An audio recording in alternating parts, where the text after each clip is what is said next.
महात्मा बुद्ध कहते, अपने भीतर ध्यान से देखो, हमारे भीतर जो विचार चल रहे हैं वही विचार शब्द बनते हैं और शब्द कर्म के रूप में प्रकट होते हैं। बार बार दोहराने पर कर्म बर्ताव में बदलता है और धीरे धीरे समय के साथ बर्ताव चरित्र में परिवर्तित हो जाता है और यही चरित्र हमारे भाग्य का निर्माण भी करता है। इसलिए हमें हमेशा अपने विचारों के प्रति सजग होना बहुत आवश्यक है। हमें जागरूक होना बहुत आवश्यक है। हमें यह जानना जरूरी है कि हमारे मन में किस प्रकार के विचार आ रहे हैं।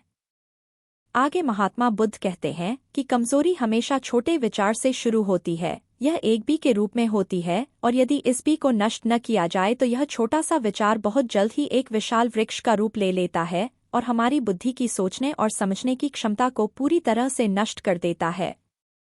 जिस प्रकार आपने इस कहानी में देखा किस प्रकार उस जवान लड़के का मन उस पर हावी हो चुका था और उसकी सही और गलत सोचने की क्षमता पूरी तरह से नष्ट हो चुकी थी, जिस कारण वह यह समझ नहीं पाया कि उसे क्या करना चाहिए और उसके लालच ने उसके भीतर इतनी ऊर्जा भर दी कि वह तीनों ठेले उठाकर इतनी तेजी से वहां से भागा, आगे भी बढ़ गया। इसीलिए जब आपके मन में पहली बार कोई गलत विचार उत्पन्न हो तभी उसे जड़ से उखाड़ देना चाहिए, अन्यथा वह विशाल वृक्ष का रूप लेगा और आपको किसी न किसी गलत राह पर वह धकेल ही देगा। आप जाकर भी उसे रोक नहीं पाएंगे।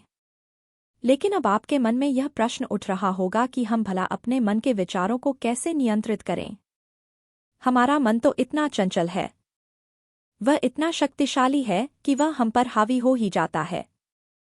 हम चाहकर भी उस पर नियंत्रण नहीं कर पाते। इसका जवाब में महात्मा बुद्ध हमें दो बातें समझाते हैं। पहली बात, सही इरादा विकसित करो। कई बार आपने देखा होगा कि आपके मन में कुछ और होता है किंतु आप कहते कुछ और है, क्योंकि आपके मन के भीतर जो कुछ बसा है वही आपके मुख से बाहर भी निकल रहा है।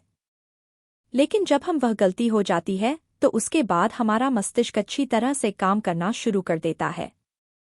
हमारे सोचने और समझने की क्षमता एक बार फिर से जागृत हो जाती है और ऐसी अवस्था में हमें यह एहसास होता है कि हमसे गलती हो गई है और फिर हमारा मन दुखी हो जाता है। हमारा मन अफसोस से भर जाता है और इस भारीपन और दुख से बचने के लिए महात्मा बुद्ध हमें सही इरादा विकसित करने के लिए कहते हैं। इसके लिए जब भी आप कोई कार्य करने जा रहे हो तो सबसे पहले आपको यह खुद से पूछना चाहिए कि जो कुछ भी मैं करने जा रहा हूँ इसके पीछे मेरा इरादा क्या है। क्या मैं दूसरों को दुख पहुंचाना चाहता हूं या दूसरों को नीचा दिखाने जा रहा हूं या मुझे खुद को ऊपर उठाना है। खुद से सवाल कीजिए, खुद को जागृत कीजिए।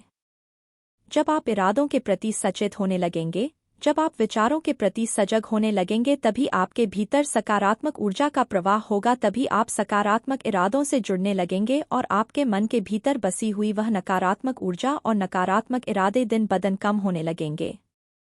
परंतु याद रहे, आपको यह हर रोज करना होगा और आपको यह हमेशा ध्यान रखना होगा कि आपको केवल अच्छा सोचना है। आपके इरादे हमेशा अच्छे होने चाहिए, तभी आप दुख और तकलीफों से बच सकते हैं, अन्यथा आप इसी तरह से दुख और तकलीफों में घिरे ही रहेंगे और आप कभी इससे निकल नहीं पाएंगे।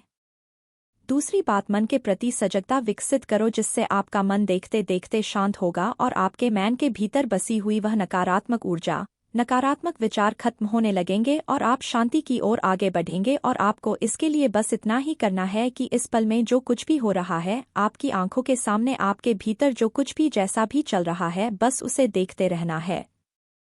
अपने मन, बुरे विचार, अपनी भावनाएं और अपनी यादों पर बिना प्रतिक्रिया दिए उन्हें केवल देखते रहना है, जिससे आपके मन के सारे विचार देखते ही देखते खत्म होने लगेंगे। आपका मन खाली होने लगेगा और आप नकारात्मक विचारों से न सोच से बच सकते हैं और आप इन दुख और तकलीफों से भी दूर रह सकते हैं। इसीलिए महात्मा बुद्ध कहते हैं, जो स्वयं को देखता है वही सबसे बड़ा तपस्वी है।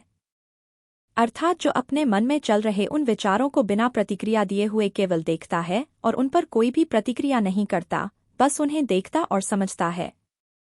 वास्तविकता में वह नियंत्रण भी कर सकता है और वही अपना जीवन सुखी और खुशहाली तो पर जी सकता है।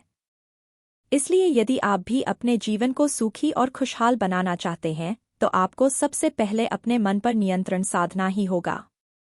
अपने मन को खाली करना ही होगा। अपने मन के विचारों के प्रति आपको सजग होना ही होगा। दोस्तों, उम्मीद है कि आपने आज की इस वीडियो से जरूर कुछ न कुछ सीखा होगा। अगर आपको यह कहानी अच्छी लगी हो तो इस वीडियो को लाइक करें।